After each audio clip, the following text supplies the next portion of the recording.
míranos. Él los miró atentamente esperando recibir algo de ellos. Pero Pedro le dijo, no tengo plata ni oro, pero lo que tengo te doy. En el nombre de Jesucristo el Nazareno, anda. Y tomándolo de la mano derecha lo levantó al instante. Sus pies y tobillos cobraron fuerza, y de un salto se puso en pie y andaba. Entró al templo con ellos, caminando, saltando y alabando a Dios. Todo el pueblo lo vio andar y alabar a Dios. Y reconocieron que era el mismo que se sentaba a la puerta del templo, la hermosa, a pedir limosna, y se llenaron de asombro y admiración por lo que le había sucedido. Entonces, ¿qué pasa aquí? ¿Qué hace el Espíritu Santo aquí? Sí, sana, ¿cierto? Eso también hizo Jesús. Aquí miramos que lo que hacen que Espíritu Santo y Jesús pueden hacer la misma cosa, solamente que aquí los discípulos lo dicen, ¿cierto?, en el nombre de Jesucristo. Entonces, los discípulos estuvieron tan conectados con Dios que sabían en ese momento que Dios quiere curar a esa persona. Entonces ahí miramos que el Espíritu Santo no solamente da el don de lengua, sino también en ese momento está curando, sanando una persona. ¿Y qué reacción provoca en los espectadores, en los que están observando? Admiración. También asombro, dicen. Admiración y asombro. Entonces llama una reacción otra vez y la gente se siente atraída por lo que está pasando. Y Pedro ahora no desiste mucho tiempo. Aquí tenemos ese Pedro con el Espíritu Santo, ¿cierto? Él se pone enfrente de la gente y habla otra vez invitando a las personas que seguían a Jesucristo, parecido como lo que lo hizo en Hechos 2. Solamente quiero mencionar 2 versículos en ese discurso de él. Él invita a los espectadores a escuchar y él siempre conecta lo que está pasando con los inicios del plan de salvación o con el inicio del llamado de Abraham. Leemos Hechos 3:13, donde él habla luego de Jesús, pero él inicia el Dios de Abraham, de Isaac y de Jacob. El Dios de nuestros antepasados ha glorificado a su siervo Jesús. Entonces, él sí conecta, me parece que para nosotros no necesariamente es una sorpresa, pero sí, Abraham vivía 2000 años antes de Jesús.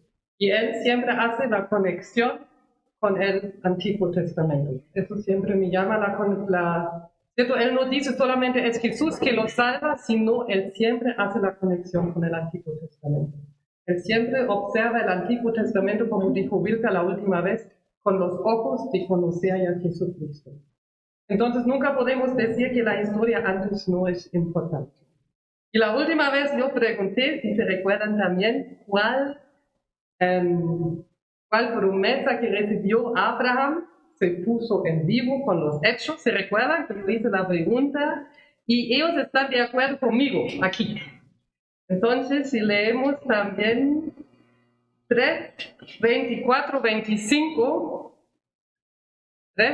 Hechos 3, 24, 25, ahí dice, en efecto, a partir de Samuel, todos los profetas han anunciado estos días. Ustedes pues son herederos de los profetas y del pacto que Dios estableció con nuestro antepasado al decirle a Abraham, todos los pueblos del mundo serán bendecidos por medio de tu descendencia. Entonces, ellos también otra vez conectan a la promesa con Abraham, 2000 años atrás, ¿cierto? Que ellos en ese tiempo son descendencia de esa promesa y que esa promesa ahora se inicia, ¿cierto? Porque ahora inicia allá al mundo. Eso como la introducción. Ahora entramos en las amenazas de la primera iglesia, porque había amenazas, ya no anda todo bien, no había algunos problemas, y leemos Hechos 4, del 1 al 4. Ahí, ¿cierto? No olvidamos que Pedro y Juan habían sanado esa persona y entraron juntos en el templo y Pedro les explicaba que fue Jesús que sanó ese joven, los invitó para vivir con Jesús y había mucha gente allá. Cuando ahora acontece Hechos 4 del 1 al 4. ¿Quieres leer, por favor? Mientras Pedro y Juan le hablaban a la gente, se les presentaron los sacerdotes y capitán de la guardia del templo y los saduceos. Estaban muy disgustados porque los apóstoles enseñaban a la gente y proclamaban la resurrección que se había hecho evidente en el caso de Jesús. Prendieron a Pedro y a Juan y, como ya les decía, los metieron en la cárcel hasta el día siguiente. Pero muchos de los que oyeron el mensaje creyeron. El número de estos, contando solo los hombres, llegaba a unos 5,000. Entonces, ¿qué provoca las amenazas aquí?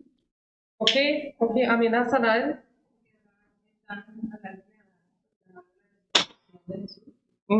Sí.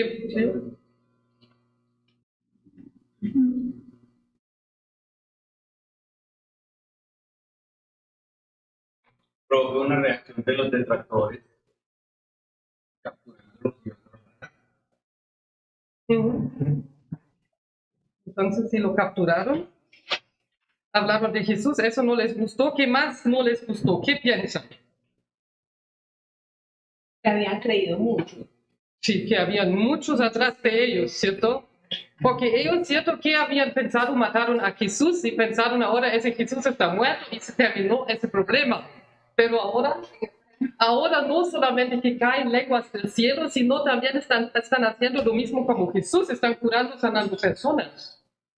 Entonces aquí otra vez el mismo problema. Entonces, si por uno porque predican a Jesús, o el otro que tienen otra vez el problema de ese Jesús que resucitó. Y también abren, porque en esos capítulos, del 3 al 8, son prendidos 2 veces.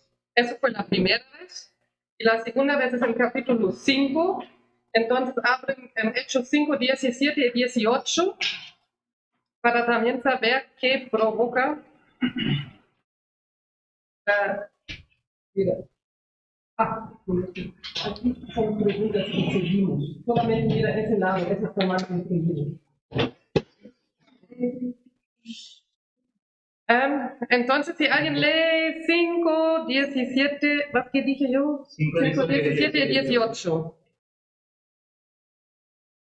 Entonces, levantándose el sumo sacerdote y todos los que estaban con él, esto es, la secta de los saduceos, se llenaron de celos y echaron mano a los apóstoles y los pusieron en la cárcel pública. Entonces, ¿cuál fue la razón de presionarlo? Celo, sentimientos. Cochinería. Eso es una buena razón para prender personas. No, ¿cierto? No, y ahora miramos quién fueron las personas. Mira, ¿quién fueron las personas? Miran otra vez en las 2 citas. ¿Quién eran las personas que los prendieron? Los sacerdotes. Sí. La guardia del templo. Sí. La guardia del templo era el segundo después del sumo sacerdote, ¿cierto? Entonces aquí, pero aquí no dicen los nombres de Anás. Sí. Entonces, si abrimos la Biblia en Juan, miramos que son las mismas personas que prendieron a Jesús. Son las mismas. Con el mismo sumo sacerdote eran Ananías y Caifás que están mencionados y otras personas importantes. Entonces miramos que son los mismos de Jesús. Y eso es importante saber, eso eran realmente las personas más altas que existían en la vida judaica, que prendieron a ese Pedro y que... Perdóname, están en el 5, en el versículo 6. Anás y Caifás y Juan y además.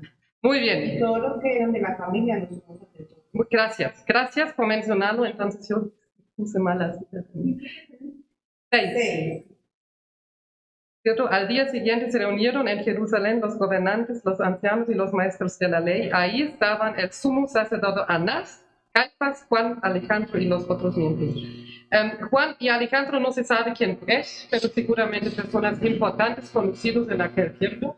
Pero miramos que eran los mismos que prendieron a Jesús. Entonces, el problema que tenían con Jesús realmente continúa. Pero una preguntita, todo esto empezaba ¿por qué? ¿Por lo religioso? ¿Qué? ¿O directamente por lo que eran los... ¿Quién inició con las amenazas? Eso leímos en 4. Eso fueron los mismos, ¿cierto? En cuanto Pedro y Juan les hablaba a la gente, se les presentaron los sacerdotes, el capitán de la guardia del templo y los saduceos. Ellos los miraban, ¿cierto? Porque el templo en aquel tiempo tenía diferentes salas y ellos estuvieron en una sala enseñando. ¿Y qué enseñaban? Enseñaban a ese Jesús. Y ahora tenemos que ver, imagínense ahora el sumo sacerdote que realmente es el presidente más alto del mundo de ellos en aquel tiempo, ¿cierto? Y allá está un Pedro. ¿Quién es Pedro y Juan? Sí, pero en eso, ¿cierto? Pescadores. Pescadores, no son personas formadas. Entonces, ahora nos ponemos en la mente que allá era el Sanedrín, ¿cierto? Eran las personas religiosas más altas, los fariseos, los saduceos, todos sentados allá. Todos los feos. Y ponieron a Pedro y a Juan enfrente de ellos y le preguntaron, ¿con qué poder o en nombre de quién hicieron ustedes esto? Curaron este mendigo, ¿cierto?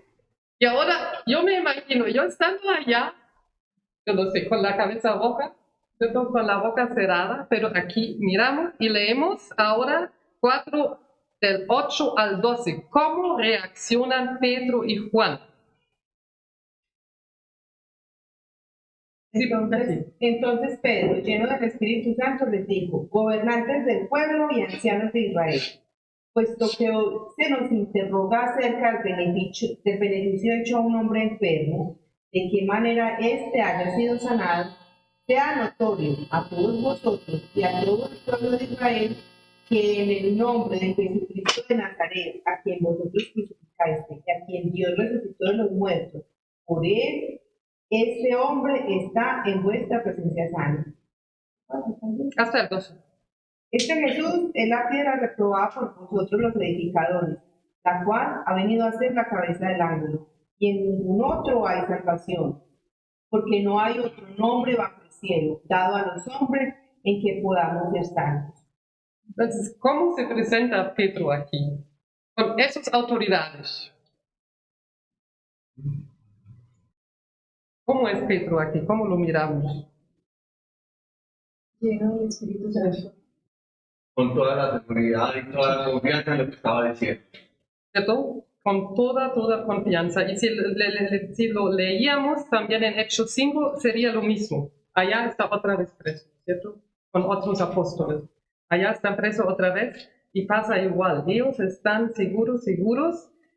Y lo leemos en 8, Pedro lleno del Espíritu Santo. Ahora les pregunto, él había recibido el Espíritu Santo en Hechos 2, ¿cierto? Y aquí recibe otra vez el Espíritu Santo, porque está mencionado lleno del Espíritu Santo.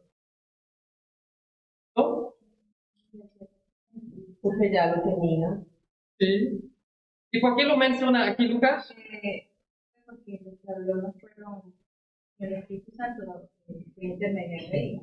Porque la valentía con la que afrontó la situación solo era explicable mediante el poder del Espíritu Santo actuando en Pedro. Eso, ¿cierto? Y yo pienso, a veces también lo notamos en personas que de repente hablan cosas que uno sabe, ahora está el Espíritu Santo que tiene más dominio, ¿cierto? Que en ese momento realmente es Dios que quiere que entendamos algo. Y aquí fue uno de esos momentos, y lo tenemos mucho en Hechos. Yo pienso fue para Lucas muy importante que la gente entendía, eso no es puro la persona, es Dios que habla con la persona, porque lo vemos varias veces en Hechos.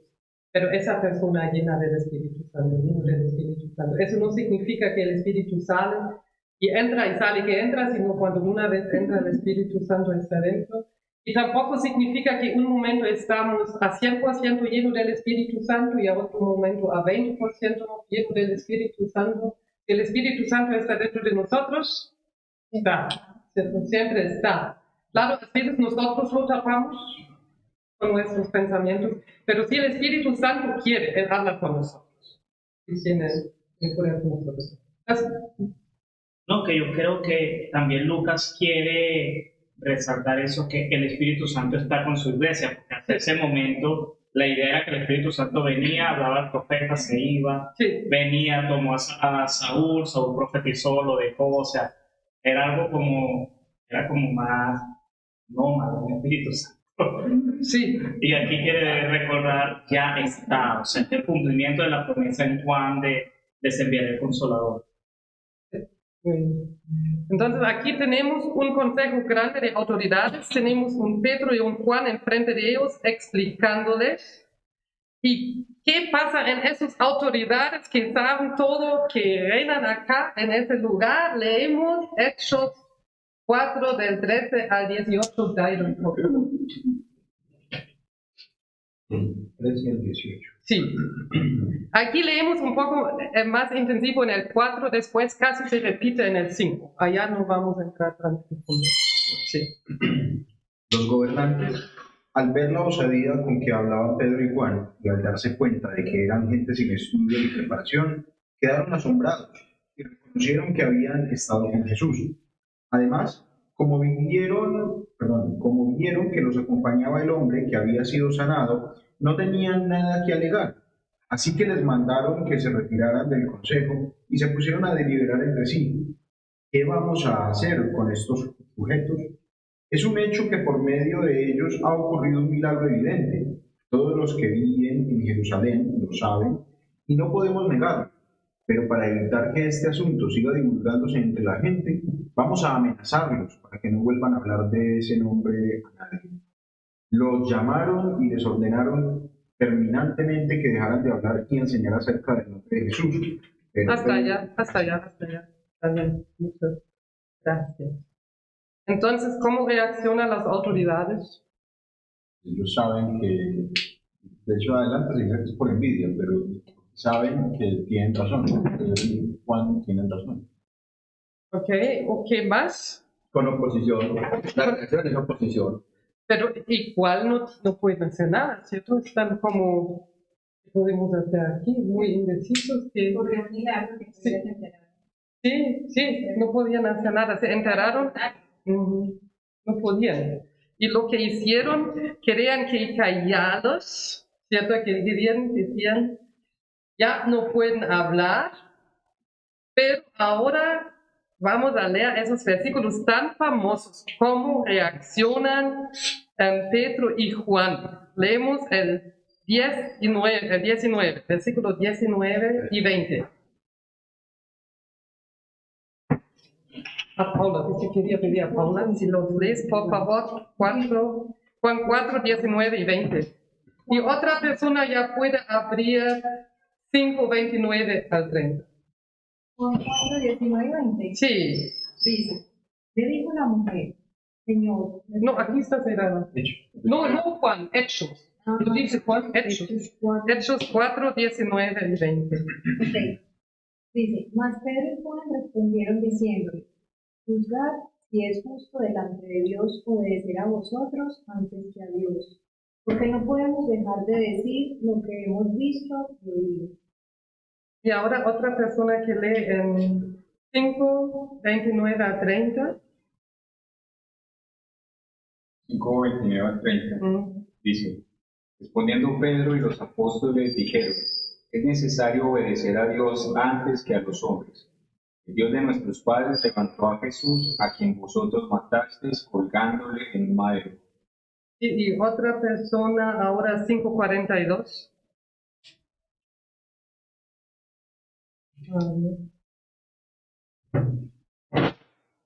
Y día tras día en el templo y de casa en casa no dejaban de enseñar y anunciar las buenas nuevas de que Jesús es el Mesías.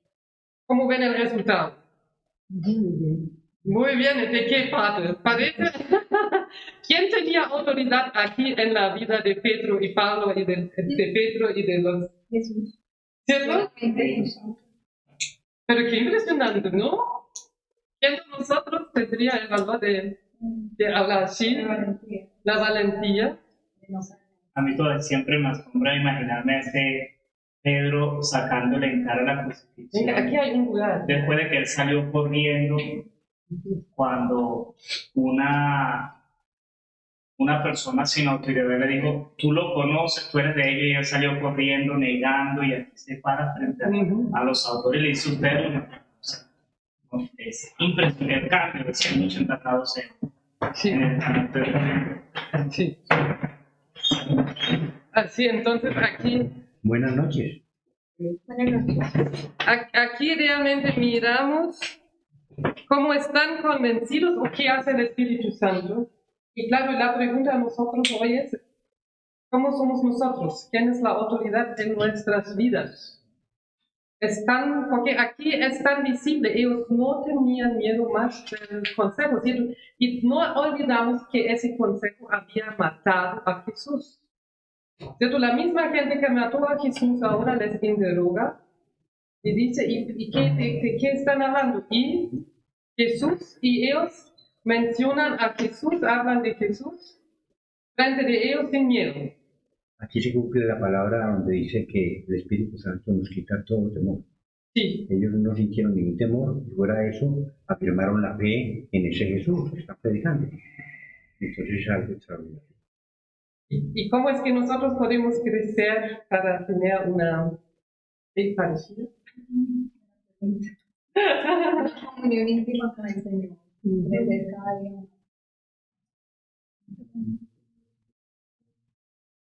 Que lo vamos conociendo ya. ¿Ya? Yo creo que hay que clamar constantemente y llenar el Espíritu Santo. Yo pienso hay dos cosas. Por uno, el Espíritu Santo, eso miramos muy bien en Pedro, fue el regalo de Dios. Yo pienso en ese tiempo sí fue un tiempo muy especial. Entonces el Espíritu Santo se manifestó muy claro para que la gente realmente sabe, aquí está pasando algo extraordinario. Y nosotros ahora vivimos en otros tiempos. Pero eso no nos excusa. Pero nos puede dar la tranquilidad que cuando entramos en situaciones difíciles, el Espíritu Santo se va a estar con nosotros. Y nosotros hoy en día sí que compartimos con Dios. Entonces que tengamos tiempo con Dios, que estudiamos la Biblia, que hablamos, que oramos y todo eso. Pero es que el Espíritu Santo manifiesta así tan fuerte también el regalo de Dios. ¿Qué hizo Pedro para recibir el Espíritu Santo? Él estuvo en el lugar. Él estuvo en el lugar cuando pasó. Esperando. Eso sí. Entonces aquí miramos, esas fueron amenazas que recibieron los primeros creyentes por los judíos, ¿cierto? Por autoridades religiosas. Ese fue un desafío que tenía que pasar la primera iglesia. Ahora vamos a entrar en los desafíos que pasó dentro de la iglesia, porque esa iglesia, sí leímos que siempre estuvieron un ánimo que alabando a Dios y disfrutando de la estimación general del pueblo y todo eso. Escuchamos cosas muy, muy bonitas de esa iglesia, pero también había muchos desafíos de dentro de la iglesia, ya en el inicio. Y vamos a leer en esos capítulos 2, ¿cierto? Por uno tenían amenazas de fuera, ahora vamos a ver amenazas de dentro y después vamos a ver qué traen esos desafíos para la iglesia, qué resultados tiene para la iglesia. Leemos Hechos 5, del 1 al 11. Esa historia es bien conocida y es una historia bien fuerte. Vamos a pedir a Adriana que nos lees Hechos 5 del 1 al 11. Ay, ¿no tienes foto? Sí. Sí. Bueno, la voy a leer en la versión Valera. Pero cierto hombre llamado Ananías. Ay, para un momento, para entenderlo. Para entenderlo hay que leer también, porque hay que saber, en aquel tiempo tenían el costumbre los creyentes de entregar lo que tenían, vendieron lo que tenían y entregaron lo que tenían a la iglesia, a los pies de los apóstoles. Y en esa situación estamos, que Ananías y Zafira también están en esa situación. Vendieron algo y lo entregan. Disculpa, Adriana. Tranquilo. Pero cierto hombre llamado Ananías, con Zafira su mujer, vendió una heredad. y sustrajo del precio, sabiéndolo también su mujer, y trayendo solo una parte, la puso a los pies de los apóstoles. Y dijo Pedro, Ananías, ¿por qué llenó Satanás tu corazón para que mintieses al Espíritu Santo y sustrajes del precio de la heredad? Reteniéndola, no se te quedaba a ti, y vendida no estaba en tu poder. ¿Por qué pusiste esto en tu corazón? No has mentido a los hombres, sino a Dios. Al oír Ananías estas palabras, cayó y expiró. Vino un gran temor sobre todos los que lo oyeron, y levantándose los jóvenes, lo envolvieron y sacándolo, lo sepultaron. Pasado un lapso como de 3 horas, sucedió que entró su mujer, no sabiendo lo que había acontecido. Entonces Pedro le dijo, dime, ¿vendisteis en tanto la heredad? Y ella dijo, sí, en tanto. Y Pedro le dijo, ¿por qué convenisteis en tentar al Espíritu del Señor? He aquí a la puerta los pies de los que han sepultado a tu marido, y te sacarán a ti. Al instante ella cayó en los pies de él y expiró. Y cuando entraron los jóvenes la hallaron muerta, y la sacaron y la sepultaron junto a su marido. Y vino gran temor sobre la iglesia y sobre todos los que oyeron estas cosas.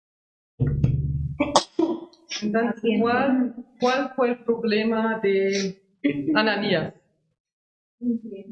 ¿Mintieron en qué manera? Robaron. Ambición. ¿Robaron? No, No, No, era de ellos. era de ellos. ¿Pero qué fue el problema? aparentaron. Aparentaron esta palabra, esa no conozco. Gracias. Entonces, claro, ellos vendieron algo, ¿cierto? Y dijeron, nosotros entregamos todo a la iglesia, pero Esto no tiene nada que ver ni con el diezmo ni con la ofrenda. no, no era ninguna obligación. Eso también dice Pedro, ustedes no fueron obligados, ¿cierto? Fue voluntario, lo entregaron y ellos lo vendieron y entregaron solamente una parte del dinero, pero dijeron, eso es todo que recibimos para la venta de la casa o para cualquier cosa. Pero, sí, pero ¿por qué lo hicieron? ¿Qué piensan? ¿Por qué lo hicieron? ¿Por qué lo hicieron así? ¿Por qué no? Por quedar bien. Aparentar. Por aparentar. Eso es aparentar. Gracias. Querían quedar bien delante de la iglesia. De la iglesia, ¿cierto? Querían quedar como que ellos cumplían lo que habían acordado.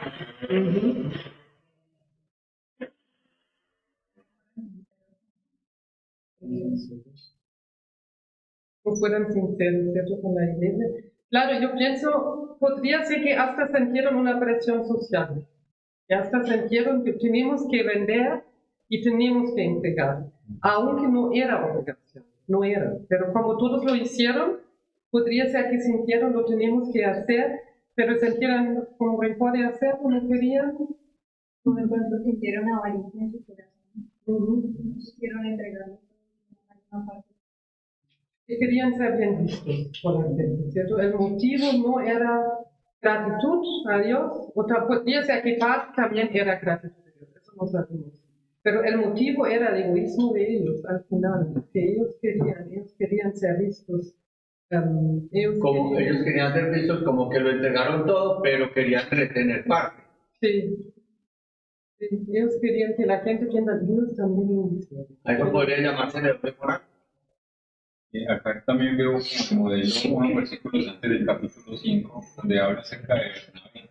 Dice que él tiene una herencia y al parecer él lo entrega todo, entonces parece que ellos están imitando esa obra que él hace. Eso es cierto, están imitando. Yo pienso que sí sintieron una presión social, que uno tenía que hacerlo. Y aquí miramos, hay que tener cuidado de las motivaciones que tenemos. Y claro, no todo que se ve fuera refleja lo que está dentro de nosotros. Pero ¿quién sabe qué está dentro de nosotros? Y yo pienso, ellos estuvieron sorprendidos que el Espíritu Santo sabe qué está pasando en ellos. Entonces, aquí ya en la primera iglesia miramos que hay personas que realmente andan con Dios en todo, como Bernabé, que está mencionado los estudiantes. O hay personas también que les gusta la iglesia, que fue bien visto y uno le gusta estar en la iglesia, pero no están completamente con el corazón. Entonces ya en esa iglesia no se puede decir de todos los miembros en aquel tiempo que están allá porque quieren adorar a Dios. También podría ser porque les gusta estar con la gente, les gusta recibir de los regalos que uno recibe, ¿cierto? O alguna cosa. Entonces ya miramos que los desafíos de dentro eran esas emociones egoístas que tenían. Pero dígame, si nosotros pensamos en nuestras vidas que ellos hicieron es tan grave que mueren, ¿eso no es un poco duro? ¿Por qué es que Dios reacciona ahí tan? ¿Qué piensan? Porque esa historia sí uno piensa, pero sí, mentira, pero ¿quién de nosotros no ha mentido? ¿Quién de nosotros no a veces hace una cosa porque quiere que los otros lo vengan? Entonces, ¿por qué es tan duro? Sino que hay unas palabras también que dicen que tentó a Dios. Son unas palabras muy fuertes. Tentó a Dios, sí. De pronto tiene que ver con los principios que Dios quiere que tengamos nosotros, sobre todo la dignidad. Sí. Sí, pero no morimos todos cuando convielan. Yo creo que eso refleja parte del Señor, que ve el Señor, que tiene poder y autoridad, y sabe. Pues no podemos cuestionar, ¿no es cierto? Él podría igual acabar con cada uno de nosotros, cada vez que pecamos. Desde la serie, pero no lo hace por amor. Yo creo que tal vez uno tendría que entrar a buscar qué más cosas hay, ¿cierto? Si a mí me duele el dedo, no necesariamente es porque me duele ya, me machaqué o pasó algo. Entonces, yo creo que tal vez el hecho de que ellos quisieron retener algo pudo haber sido una evidencia de que ellos no tenían toda su fe puesta en Dios, sino que de alguna manera su tesoro seguía siendo el dinero. Ellos tenían su fe también puesta en el dinero y al punto en el que se atrevieron a mentirle al Espíritu Santo, porque ¿cómo lo vamos a quedar sin nuestro sustento por seguir la vida social que nos ofrece esta nueva iglesia? Entonces, tal vez tenían su corazón más en el dinero que en el Señor. Pero es que ahí no los estaban obligando. O sea, en una no los estaban obligando, pero entonces si llega el apóstol y le pregunta, o sea, les pregunta con doble sentido es, ¿por qué dices que es esto y es esto? O sea, ¿qué quería probar también? Porque si por ejemplo, todo el mundo está entregando algo aquí a la iglesia y se dan cuenta que yo vendo algo y me preguntan que por qué no lo entregué todo de una manera u otra, se está haciendo obligatorio. Entonces es como qué tan voluntario era. Una, que los obligaba a, bueno, sí, obviamente tienen algo en su corazón, pero la presión social pero sí los presionaron al decir, se lo vendió en esto, que si era tan voluntario, pues no traer el poco que uno quiere.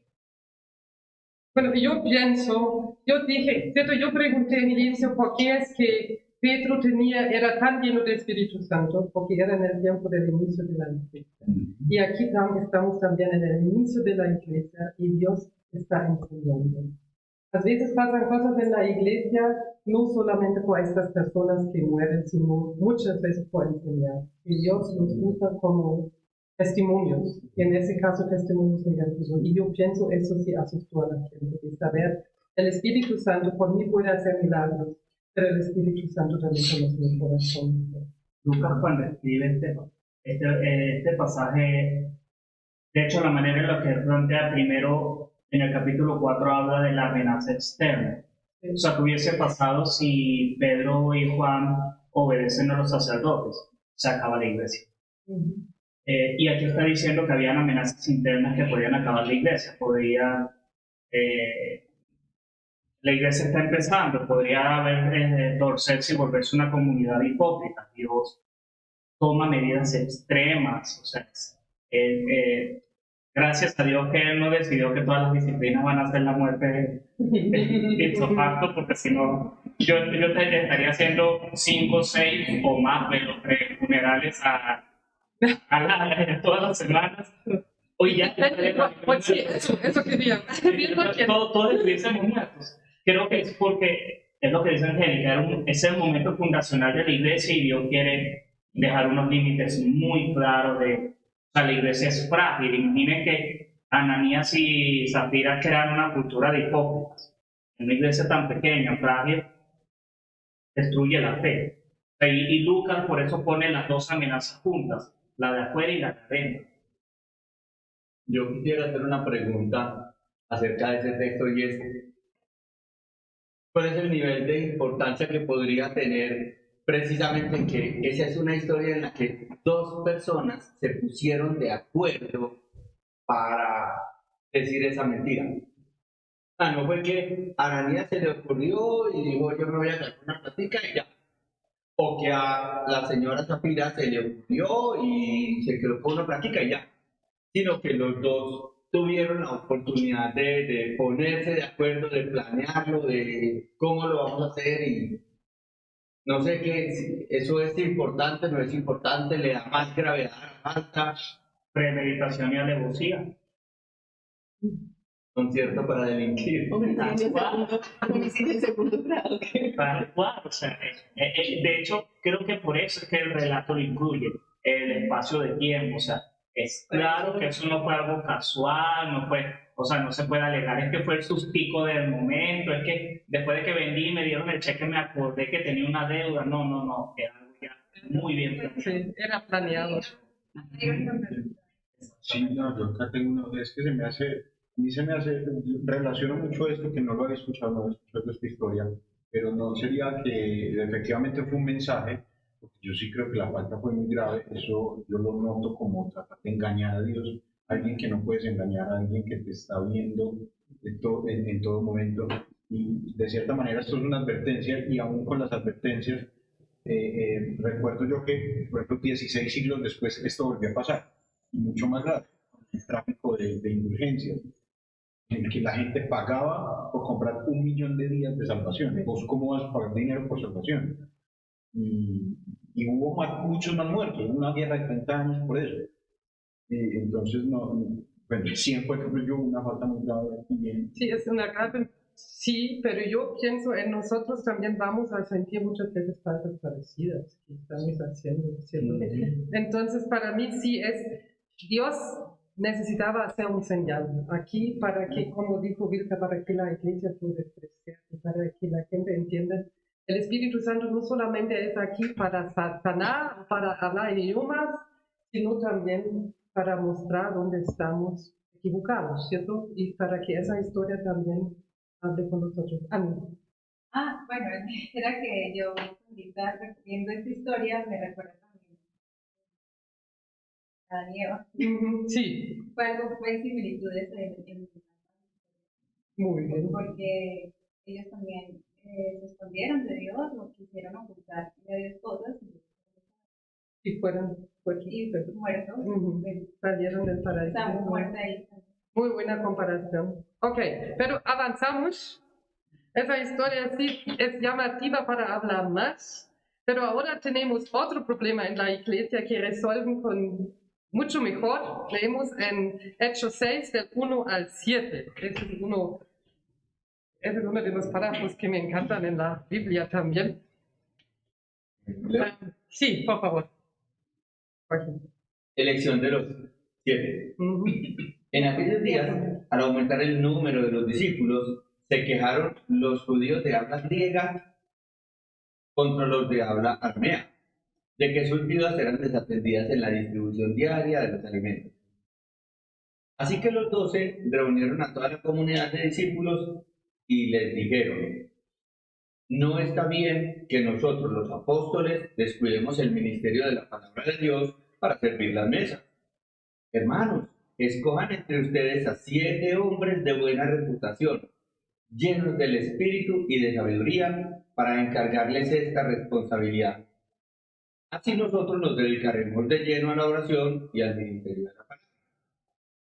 Esta propuesta agradó a toda la asamblea.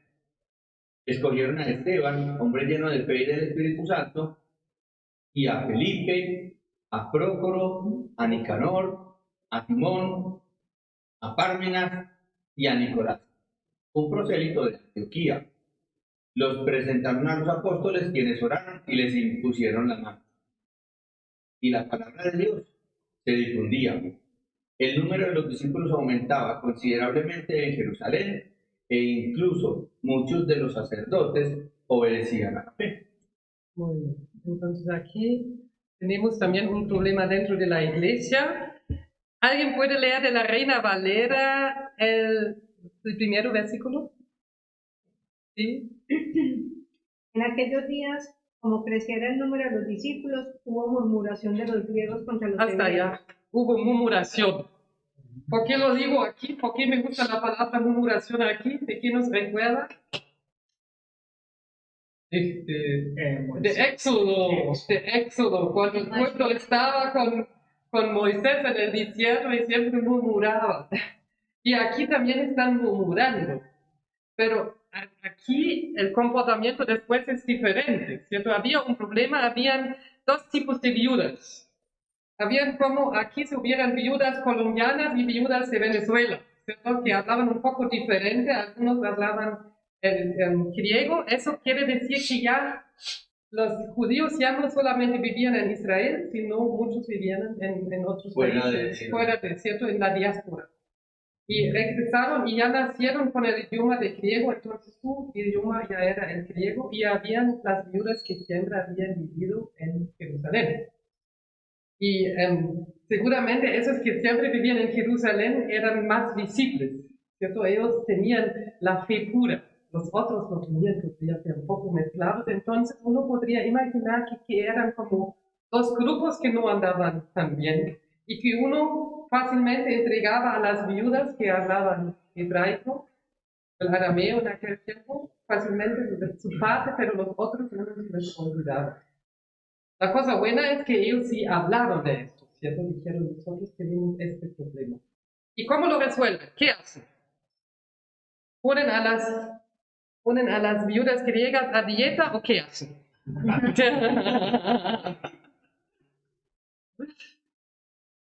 No, buscan una medida concertada, incluyendo a la comunidad para resolver un problema. Muy bien. Primero identificaban el problema y después buscaban una medida entre todos para resolverlo. Eso, muy bien. Entonces allá tenemos esto que realmente buscan solución. Ellos buscan una solución. Y el problema surge porque la iglesia está creciendo. Eso siempre cuando un grupo crece, necesita otras organizaciones, ¿cierto? Necesita más estructura. Y eso pasó, que estaba creciendo y buscan una solución. Y se nota otra cosa que se puede aprender en ese texto. Ellos buscan realmente personas que hablan griego para hacerlo. Los nombres que están escritos aquí son todos nombres griegos. Eso leí, yo no hablo griego. Pero así es, esos son puros nombres griegos, entonces fueron los griegos para controlar que realmente los griegos recibieron su nación. Una manera sabia de evitar que vuelvan a murmurar. Sí. O sea, le están haciendo concesiones a los que se sienten ofendidos. O sea, a los griegos, los de habla griega dicen, los de origen judío nos están discriminando. Ahora, bueno, démosle la administración a los de habla griega. Eso es muy sabio. Muy sabio, ¿cierto? Y el otro asunto que hacen también es muy sabio, porque ellos mismos no lo hacen, ¿cierto? No dicen, está bien, ahora nosotros los apóstoles vamos a meter un día a Marcos, otro día no sé quién que controla esto que es mejor, sino conforme los dones que tienen, lo hagan. Y incluyen el pueblo, ¿cierto? La comunidad. A mí me fascina también en este pasaje cómo recuerda que dentro de la iglesia no hay ministerio pequeño. O sea, el perfil es altísimo para alguien que reparte mesa. Sabio, lleno del Espíritu Santo, de buena reputación, o sea, y a veces nosotros No pensamos, busquemos que el que sirva el café esté lleno del espíritu. No, que sepa manejar la greca es suficiente. Con que sepa manejar una greca es suficiente. No tenemos esa visión tan santa de toda la iglesia que venían aquí. Hay algo que en este momentico estoy pensando de esta historia pequeña. Y es precisamente en el principio. Se quejaron los judíos de habla griega contra los de habla aramea, pero ¿a quién se le quejaron? Se le quejaron a los 12, a los apóstoles. Ahí ya había un reconocimiento de una estructura de autoridad y necesariamente eso nos muestra que esos 12, además de que, digámoslo así, tenían ganada la autoridad, le habían enseñado como mínimo de ese protocolo, de esa forma de dirigirse y buscar la solución a los problemas, con base precisamente en esa jerarquía que les daba ser llenos del Espíritu Santo y estar hablando de la palabra de Dios. Bueno. Y también tiene razón, ¿cierto? Yo dije en el inicio que no está organizado. No hay grupos que no son organizados. Siempre la pregunta es si es oficial o inoficial, ¿cierto? Pero sí, los 12 apóstolos tenían la autoridad, eran los líderes en aquel tiempo. Esa es una de las enseñanzas que nos da, ¿cierto? Donde dice que la iglesia, el orden que se le debe dar a las cosas del mundo. Sí, eso es. Aquí por lo menos uno nota que en cuanto la iglesia está creciendo, necesita más forma de organizar y que realmente hay que aumentar la cantidad de las personas que son responsables. ¿Cierto? Eso también uno siente en una iglesia que uno siempre quiere preguntar a las mismas personas de hacer algo y no es tan fácil, ¿cierto? De ver toda la gente y quién más podríamos aumentar para la responsabilidad. A mí me llama la atención en el versículo 4 que dice, que busquen los hermanos entre vosotros, que se llenen del Espíritu Santo y sabiduría, pero en el 4 dice, y nosotros persistiremos en la oración y en el ministerio de la palabra. O sea, que te entrego el poder, pero yo sigo orando por que todo esté bien. Ellos sabían muy bien, los apóstoles, que era la tarea de ellos, ¿cierto? Y aquí no se habla, eso es mejor que el otro. Sino ellos sabían, eso es mi enfoque. Y muchas veces yo pienso para pastores especialmente, eso es un desafío, porque hay tantas tareas que se aumentan a líderes muchas veces, también en otras organizaciones. Ellos deberían hacer una función, pero de lado siempre dicen, oye, haga esto, y de delegar no es tan fácil. Pero aquí tenemos un muy buen ejemplo de cómo lo hicieron. Ellos escucharon y después delegaron y aumentaron el grupo. Digo yo que sobre todo las iglesias cuando son muy pequeñas al pastor le toca hacer casi todo. Sí, pero también es aprender, pero a veces son los pastores que tienen el desafío que no confían o que tienen las expectativas demasiado altas. Pero no miro a nadie aquí. No, porque aquí hablamos de... Sí, no, pero Porque no hay instrucción. no hay instrucción o no hay la visión. A veces falta la visión, Sí, que todos los miembros de la iglesia tienen dones y pueden ser involucrados. Bueno, pero ese es otro tema. Ahora ya tuvimos amenazas externas, ya tuvimos desafíos internas y ahora vamos a ver y qué hizo eso con la iglesia. Todas esas dificultades lograron preparar el crecimiento de la iglesia. Entonces ahora vamos a leer seguidos algunos versículos. ¿Cómo reacciona la iglesia a las amenazas? Abrimos 4:23 al 31. Ese fue después que Pedro y Juan eran presos y salieron de la prisión. Y así leemos 4 del 23 al 31. Por lo menos una parte. Al ser puestos en libertad, vinieron a los suyos y contaron todo lo que los principales sacerdotes y los ancianos les habían dicho. Ellos, al oírlo, alzaron unánimes la voz a Dios y dijeron: Soberano Dios, tú eres el Dios que hiciste el cielo y la tierra, el mar y todo lo que en ellos hay, que por boca de David, tu siervo, dijiste: porque se han amotinado las gentes y los pueblos piensan cosas vanas. Se reunieron los reyes de la tierra y los príncipes se juntaron en uno contra el Señor y contra su Cristo. Y verdaderamente se unieron en esta ciudad Herodes y Poncio Pilato, con los gentiles y el pueblo de Israel, contra tu santo Hijo Jesús, a quien ungiste, para hacer cuanto tu mano y tu consejo habían antes determinado que sucediera. Y ahora, Señor, mira sus amenazas y concede a tus siervos que con toda valentía hablen tu palabra, mientras extiendes tu mano para que se hagan sanidades, señales, prodigios mediante el nombre de tu santo Hijo Jesús. Cuando terminaron de orar, el lugar en que estaban congregados tembló y todos fueron llenos del Espíritu Santo y hablaban con valentía la palabra de Dios. Entonces, esta oración, como están orando, también me impresiona, ¿cierto? ¿Qué son los asuntos de oración? Sí. Cumplir la misión. Cumplir la misión, ¿cierto? ¿Qué es que no oran? ¿Qué es que no oran? Que yo pienso, yo quiero orar. Estoy amenazada, que yo no quiero más, que amanece, ¿cierto? Yo no quiero. Yo digo, por favor, sí, por favor me proteges, por favor. Estados Unidos. Sí. Eso, o por favor me proteges, por favor quite la amenaza, ¿cierto? Pero, ¿qué oran aquí? ¿Qué hacen en vez de eso? Que les dé valentía para hablar su palabra. Uh-huh. Ellos dicen, ellos lo sabían, ¿cierto? Ellos del Salmo número 2 dicen, ¿cierto? Van a rugir, vamos a tener problemas con el mundo. Eso sí, no hay otra. Uh-huh. Entonces, Dios, por favor, úsanos. Versículo 29 dice, ahora Señor, toma en cuenta sus amenazas y conceda a tus siervos y proclamar tu palabra sin temor. Uh-huh. Y después dice también que se manifieste en la comunidad, hacer señales y prodigios, pero que se manifieste. Entonces también quieren bendecir ese pueblo que está contra ellos, ¿cierto? Con sanación y todo. O sea, no solo dicen queremos seguir haciéndolo, sino que la gente lo note.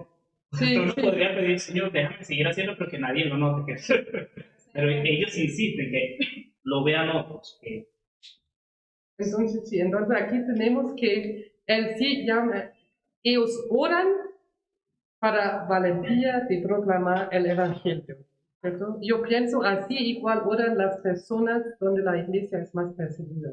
Seguramente también oran así. Y nosotros pienso que oramos más por protección, por cuidado, por sanidad. Sí, por sanidad, que terminan las amenazas y todo eso. Y no sé cuántos de nosotros oramos que Dios nos usa para proclamar el Evangelio donde estemos.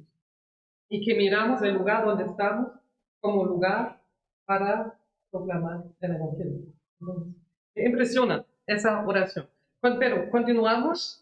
También miramos acciones sociales. Alguien lee los versículos siguientes. El 32 al 37.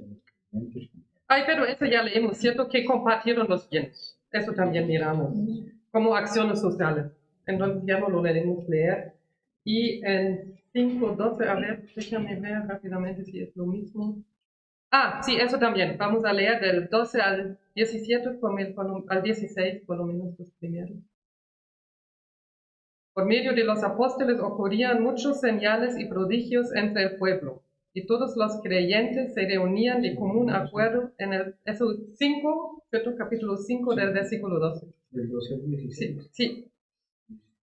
Por medio de los apóstoles ocurrían muchos señales y prodigios entre el pueblo, y todos los creyentes se reunían de común acuerdo en el pórtico de Salomón. Nadie entre el pueblo se atrevía a juntarse con ellos aunque lo elogiaban, y seguía aumentando el número de los que confiaban en el Señor. Era tal la multitud de hombres y mujeres que hasta sacaban a los enfermos a las plazas y los ponían en camillas para que al pasar Pedro por lo menos su sombra cayera sobre algunos de ellos. También de los pueblos vecinos a Jerusalén acudían multitudes que llevaban personas enfermas y atormentadas por espíritus malignos, y todas eran sanadas. Entonces miramos, y eso pasó justo después de Ananías y Zafira. Miramos que Ananías y Zafira tampoco paró el crecimiento de la iglesia, ¿cierto? Ellos continuaban estaba para afuera y la iglesia se disminuía, No, crecía. crecía. La iglesia crecía y ellos también hicieron para afuera acciones sociales, ¿cierto? No solamente curaron, sanaron dentro de la iglesia, sino también afuera. O el Espíritu Santo lo hizo por ellos. Y ahora miramos los resultados. Alguien que lee, esos versículos ya hemos leído, pero los leemos rápidamente. Uno, ¿cómo leemos? Juan David, por favor, lee 4:31. Tyron, por favor, lee 5, el 16 al 17. Y John, el 6:7. Juan David, por favor. 4:31 Sí. dice: Cuando hubieron orado, el lugar en que estaban congregados tembló, y todos fueron llenos del Espíritu Santo y hablaban con denuedo la palabra de Dios. Entonces, ¿qué era el resultado de la oración? Llenura del Espíritu Santo. Y la consecuencia, Hablar con Dios. hablar con la gente, ¿cierto? Fueron amenizados, pero ahora hablan. Ahora Ok. sin temor. Sí, hablan sin temor. David. 5:16-17. También los pueblos vecinos a Jerusalén acudían multitudes que llevaban personas enfermas y atormentadas por espíritus malignos, y todas eran sanadas. El sumo sacerdote y todos sus partidarios, que pertenecían a la secta de los saduceos, Stop, no, hasta allá no. Solamente el último. Ahí lo hice mal. Ese era el 16. Ese era el 16. Entonces ahí miramos de los pueblos vecinos llegaron. Eso también era un resultado. Las autoridades querían parar el movimiento, pero de los vecinos ya llegaron. Y 6:7. 17 dice: la palabra del Señor crecía y el número de los discípulos se multiplicaba grandemente en Jerusalén. También muchos de los sacerdotes obedecían a la fe.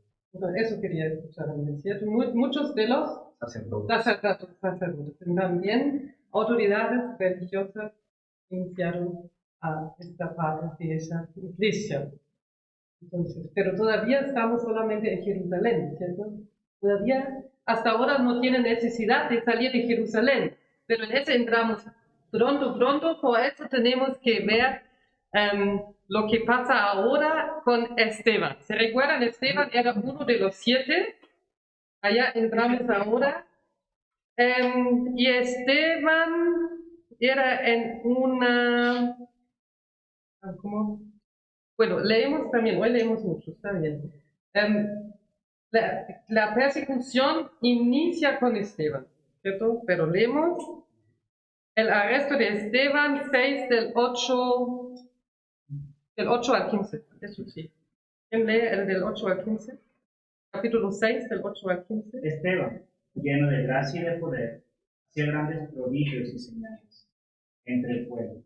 Pero algunos de la sinagoga llamada de los libertos, incluyendo tanto sireneos como alejandrinos, y algunos de Cilicia y de Asia, se levantaron y discutían con Esteban. Pero no podían resistir a la sabiduría y al espíritu con que hablaba. Entonces, en secreto persuadieron a algunos hombres para que dijeran: hemos oído hablar palabras blasfemas contra Moisés y contra Dios. Y alborotaron al pueblo, a los ancianos y a los escribas, y cayendo sobre él lo arrestaron y lo trajeron al concilio. Presentaron testigos falsos que dijeron: este hombre continuamente habla en contra de este lugar santo y de la ley, porque le hemos oído decir que este Nazareno, Jesús, destruirá este lugar y cambiará las tradiciones que Moisés nos dejó. Y al fijar la mirada en él, todos los que estaban sentados en el concilio vieron su rostro como el rostro de un ángel. Hasta allá. Entonces, ¿cuál fue el problema? ¿Por qué no les gustaron a Esteban? Otra vez es la envidia, ¿cierto? Otra vez es que él sabe mucho. En aquel tiempo, ya en Jerusalén y en donde vivían los judíos, había muchas sinagogas. Las sinagogas eran lugares que iniciaron en los 400 años antes del nacimiento de Jesús. Y en las sinagogas no se ofrecía holocaustos o alguna cosa, pero sí uno tenía cultos, ¿cierto? Como hoy en día leyendo en la Biblia que tenían hasta aquel tiempo cantando también cosas parecidas como nosotros lo tenemos los domingos. Y claro, los creyentes en aquel tiempo todavía estaban metidos en el templo y en sus sinagogas.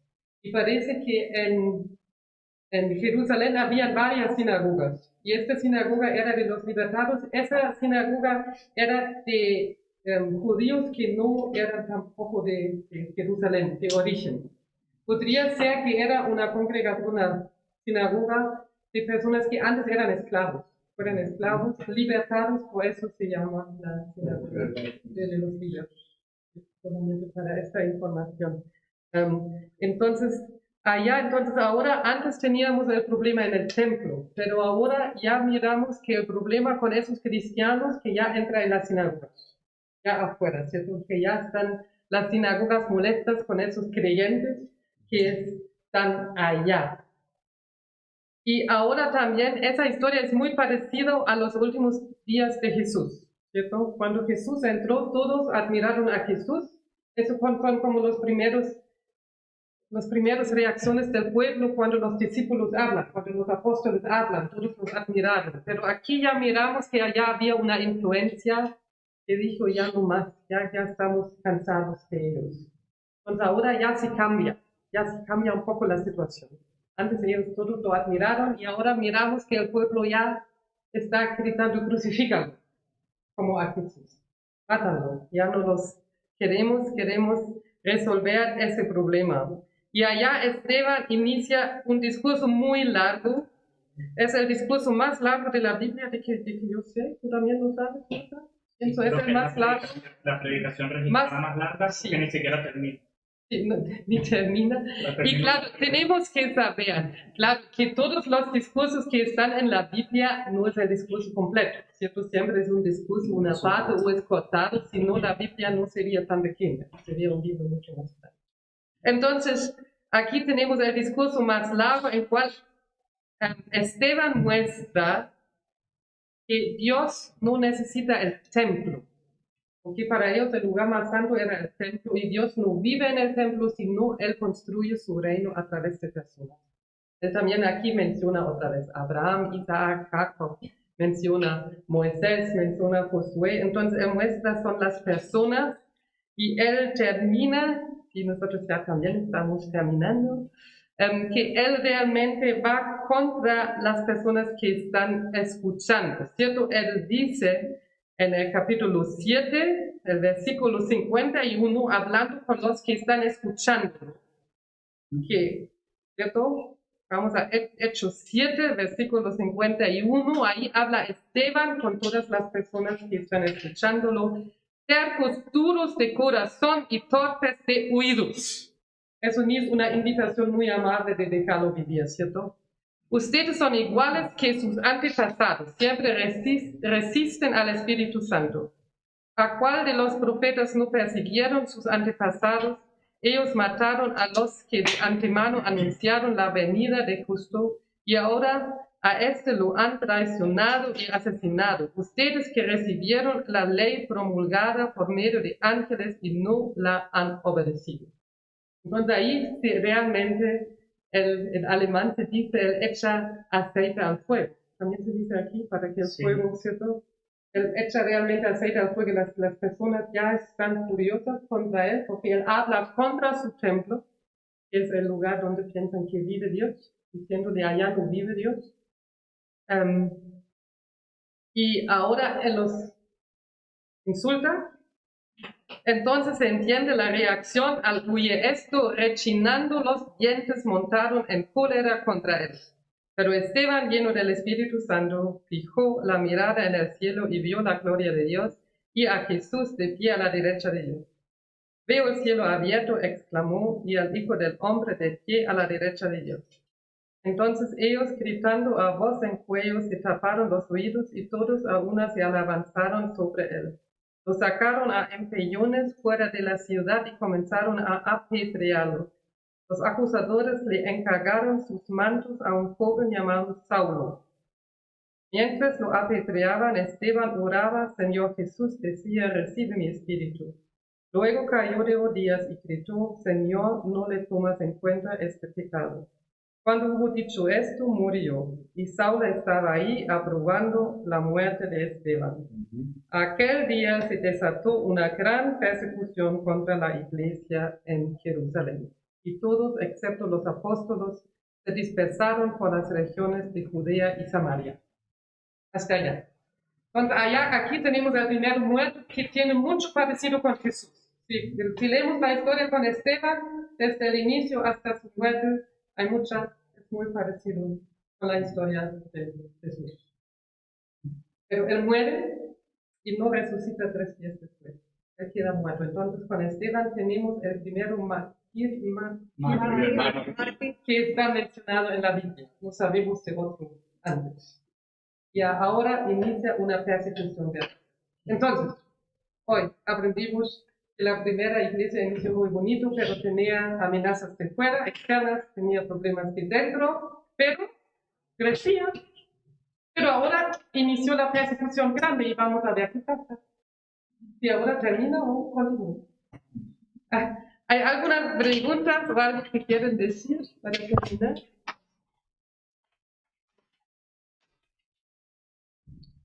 Qué hermosa esa parte, esa última parte que nos leyó, donde se ve la presencia del Espíritu Santo. Esteban no recibir, pues no se quedó por los golpes ni por las piedras que le tiraban, sino que estaba lleno del Espíritu Santo. Y también nos muestra que ahí estuvo presente Pablo en esa reunión, en ese martirio, sí, pero antes de convertirse, lógicamente, y eso también muestra, lleno del Espíritu Santo no significa en ese momento no morir, ¿cierto? Él era lleno del Espíritu Santo y murió.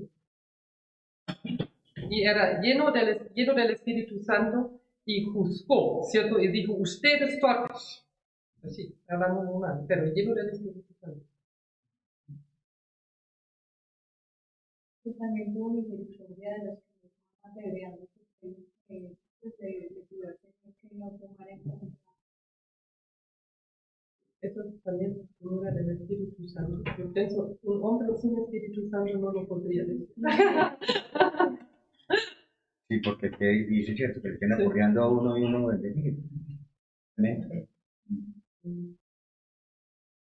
¿Alguien más quiere decir algo? Uno que queda callado. Aquí entonces quiero pedir a Yolima que ores con nosotros para terminar la reunión. Señor, gracias por este tiempo que tú nos regalas de podernos acercar a tu palabra, Señor, y caminar juntos conociendo que Señor, para hacer nuestro propósito desde el principio, Señor. Gracias por la iglesia, donde podemos vernos unos a otros, Señor, pero sobre todo donde podemos ver el poder, amor y misericordia. Te pedimos, Señor, que nos llenes del Espíritu Santo para que podamos caminar como debemos caminar, para que podamos proclamar a otros tu palabra, Señor, que nos lleve de salvación. Bendice nuestra familia, nuestra vida, Señor, y acompáñanos a regresar. En el nombre de Cristo Jesús. Amén. Muchas gracias a los que estuvieron aquí presentes y también a aquellos que están en casa en la película. Hasta luego.